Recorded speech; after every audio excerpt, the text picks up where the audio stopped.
देहरा उपचुनाव के दौरान आचार संहिता के बीच महिला मंडलों को कांगड़ा केंद्रीय सहकारी बैंक द्वारा पैसे बांटे जाने का प्रकरण हिमाचल प्रदेश की राजनीति में एक नया विस्फोट लेकर आया है।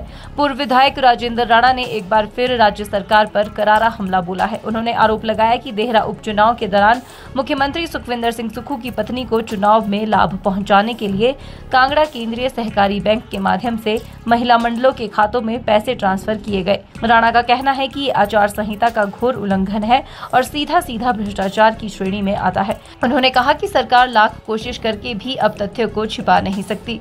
राजेंद्र राणा ने कहा कि भाजपा प्रत्याशी होशियार सिंह ने इस पूरे मामले के दस्तावेजी सबूत चुनाव आयोग और महामहिम राज्यपाल को सौंप दिए हैं। शिकायत भी दर्ज करवाई जा चुकी है। उन्होंने कहा कि अब इस चुनाव का भविष्य चुनाव आयोग के हाथ में है, लेकिन परिस्थितियां साफ संकेत दे रही है कि देहरा विधानसभा का चुनाव रद्द होगा। उन्होंने कहा कि अब देखना ये होगा कि चुनाव देहरा में होता है या पूरे प्रदेश में होता है। उन्होंने सवाल उठाया कि जब आचार संहिता लागू थी तब केवल देहरा क्षेत्र की महिला मंडलों के खाते में पैसे क्यों डाले गए? क्या ये वोट खरीदने की कोशिश नहीं थी? राजेंद्र राणा ने कहा कि अगर मुख्यमंत्री में नैतिकता होती तो वे इस खुलासे के बाद तुरंत इस्तीफा दे देते। उन्होंने आरोप लगाया कि सरकार ने सरकारी मशीनरी और संस्थानों का खुलकर दुरुपयोग किया है और वोटों को प्रभावित करने के लिए धनबल का सहारा लिया है। एक ही चुनाव क्षेत्र में 66 महिला मंडलों को 50-50 हजार रुपए कैसे दे सकता है? किस हेड से दे सकता है? अगर देने का भी कोई प्रोविजन है तो मॉडल कोड ऑफ कंडक्ट में क्यों दिया गया? और दूसरी बात कि अगर देना ही था तो बाकी के चुनाव क्षेत्र थे उनमें भी देते। और चुनावों के दौरान दिया गया ये सीधा जो है प्रिवेंशन ऑफ करप्शन एक्ट के तहत ये मामला बनता है और मुख्यमंत्री को इस मामले में तुरंत जो है वो त्याग पत्र दे देना चाहिए। नैतिकता के आधार पर त्याग पत्र देना चाहिए था।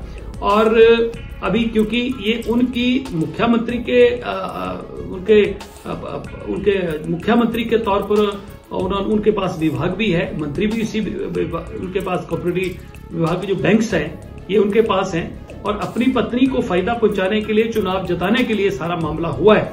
इसलिए बहुत गंभीर मामला है। ये करप्शन का मामला है, मिसयूज ऑफ पावर्स का मामला है, प्रिवेंशन ऑफ करप्शन एक्ट के अधीन आता है। इस सरकार में कानून नाम की कोई चीज नहीं रह गई है।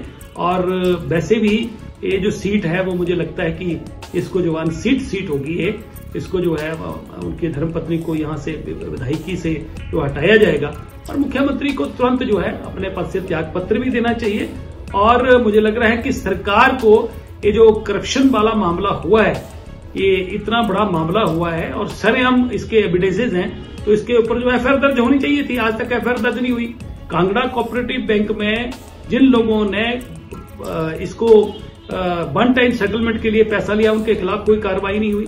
करप्शन जो है पूरी तरह आज प्रदेश में जो है फैली हुई है और कानून नाम की चीज कोई बाकी जो है बची नहीं रह गई है। इसलिए तुरंत जो है मुख्यमंत्री को इस मामले में नैतिकता के आधार पर जो त्याग पत्र भी देना चाहिए था और सरकार को भी चाहिए कि विजिलेंस विभाग को इस मामले को जो है वो इसकी एफआईआर दर्ज करती और दोषियों को सजा देती। परंतु यहाँ पर कानून नाम की चीज आज देश में कोई बची नहीं है। हिमाचल न्यूज 24/7 के लिए हमीरपुर से मीनाक्षी सोनी की रिपोर्ट। आप देख रहे हैं हिमाचल न्यूज 24/7।